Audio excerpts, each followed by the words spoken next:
चलो तो आज हम जे एडवांस 2025 का एक और क्वेश्चन डिस्कस करने वाले हैं। एसएचएम का ये क्वेश्चन है, एंगुलर एसएचएम का। और एंगुलर एसएचएम जब आता है तो थोड़ा रोटेशन के भी कॉन्सेप्ट लग जाते हैं, तो यहाँ पर जो है हम देखेंगे थोड़ा सा रोटेशन का भी इसमें यूज होगा। और आपने एक चीज नोटिस की होगी कि लास्ट जो पेपर था 2025 का जे एडवांस का, उसमें एसएचएम के काफी क्वेश्चन आ गए थे। तो इस वीडियो को लास्ट तक जरूर देखिएगा, जिससे आपको पता लग जाए कि एसएचएम के इस तरह के क्वेश्चंस को हम कैसे अप्रोच करते हैं। मीनवाइज मैंने और भी जेईई एडवांस के जो क्वेश्चंस हैं वो सॉल्व किए हैं अलग अलग वीडियोस में, उनका जो लिंक मैं डिस्क्रिप्शन में दे दूंगा, एक बार जाकर के जरूर देखें, क्योंकि उससे आपको पता लग जाएगा कि जेईई एडवांस के क्वेश्चन को कैसे अप्रोच करते हैं। कुछ नए कॉन्सेप्ट सीखने को मिलेंगे और साथ ही साथ जो कॉन्सेप्ट है वो आपके रिवाइज भी होंगे। तो यहाँ पर आप पहले तो वीडियो को पॉज करके खुद से इस क्वेश्चन को अटेम्प्ट करने की कोशिश करिए और फिर सोल्यूशन जो है वो देख लीजिए। तो यहाँ पर ये देखिए कि as shown in the figure a uniform rod OO prime of length L is hinged. ठीक है, तो यहाँ पे ये OO प्राइम जो है ये रॉड है और ये हिंज किया हुआ है at point O and held in place vertically between two walls using two massless springs of same. देखिए यहाँ पे ये दो स्प्रिंग्स दे रखी है, ये दो स्प्रिंग्स दे रखी है। इन दोनों स्प्रिंग्स के जो स्प्रिंग कांस्टेंट्स हैं वो भी आपको सेम दे रखे हैं। The springs are connected at the midpoint and at the top end of the rod as shown in figure 1. And the rod is made to oscillate by a small angular displacement.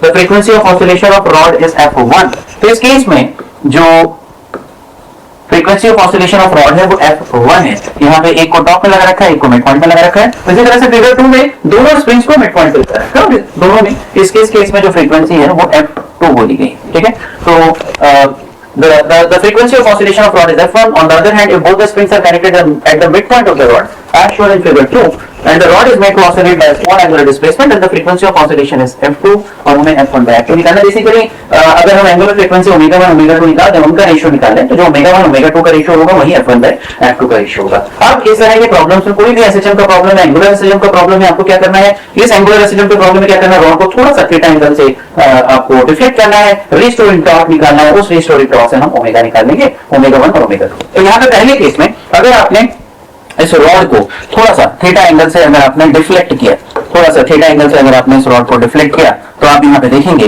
कि जो ऊपर वाली जो spring है इसमें compression कितना आएगा। तो ऊपर वाली स्प्रिंग में जो कंप्रेशन आएगा वो आएगा L इंटू थीटा।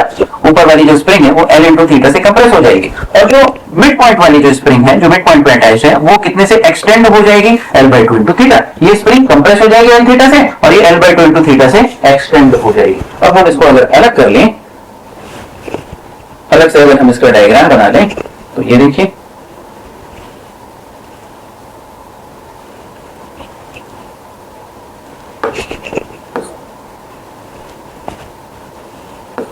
ये एंगल आपका थीटा हो गया। अब यहां पे आप देखिए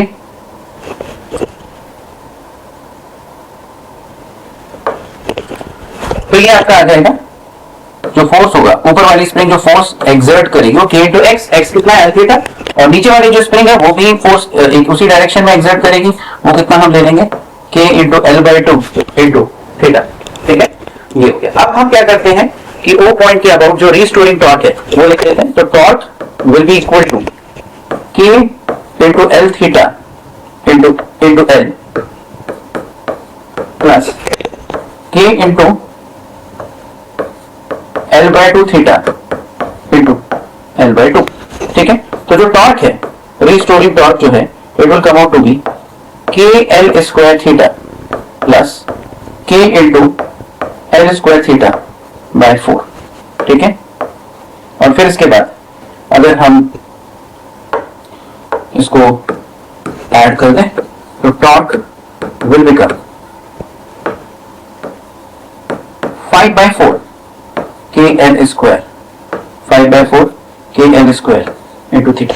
अब देखिए ये जो है ये रीस्टोरिंग टॉर्क है। अब रीस्टोरिंग टॉर्क है तो माइनस साइन आप लगा दीजिए, तो minus of 5/4 KL square into theta is equal to I into alpha. अब I किसके अबाउट लेंगे, O के अबाउट लेंगे, तो I कितना आ जाएगा यहाँ पे, I will simply come out to be ML square by 3। यहाँ लिख देते हैं, तो ये आपके पास आ जाएगा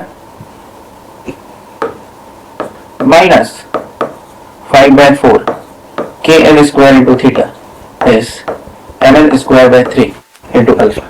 और फिर यहाँ पे जब आप इसको सॉल्व करेंगे तो ये आपके पास आ जाएगा minus of 15K by 4M into theta is equal to alpha. तो यहाँ से ओमेगा स्क्वायर क्या निकल के आ जाएगा, ओमेगा 1 स्क्वायर। चलिए तो यहाँ से ओमेगा 1 स्क्वायर ये आपके पास निकल के आ जाएगा 15k/4m, और ओमेगा 1 को हम लिखेंगे अंडर रूट ऑफ 15k/4m। ठीक है, तो ये ओमेगा 1 निकल के आ जाएगा। इसी तरह से आप सर ओमेगा 2 की बात करते हैं, ओमेगा 2 कैसे निकालेंगे।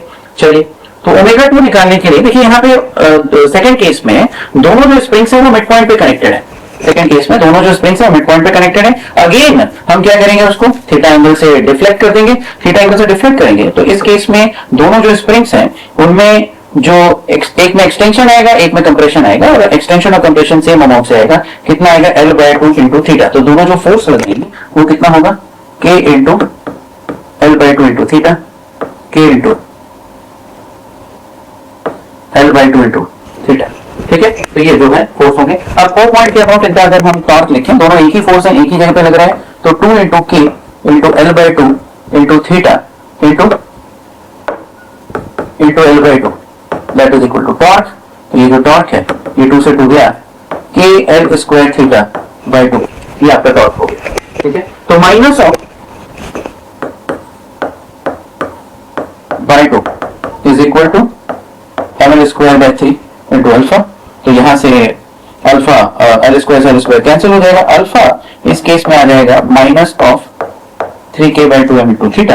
और यहां से आप ओमेगा 2 स्क्वायर निकाल सकते हैं, ओमेगा 2 स्क्वायर इज 3k/2m, और ओमेगा 2 जो है ये आपका आ जाएगा अंडर रूट ऑफ 3k/2। ठीक है, ये आपका हो गया। बस अब कुछ नहीं करना है। ठीक है, ओमेगा 1 जो स्क्वायर है ये आपके पास कितना निकल के आया था, ओमेगा 1 स्क्वायर।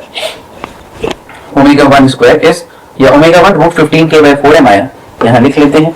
ओमेगा 1 ये आया रूट 15k/4m, और ओमेगा 2 ये आया अंडर रूट ऑफ 3k/2m। अब यहां पे देखिए omega 1 by omega 2, this is equal to f1 by f2 is equal to under root of 15k/4m into 3k into 2। इसको थोड़ा स्पेस के साथ लिख देते हैं यहां पे।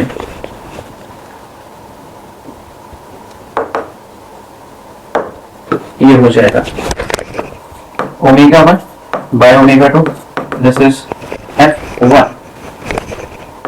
f1 by f2, this is equal to under root of 15k/4m into 2m/3k।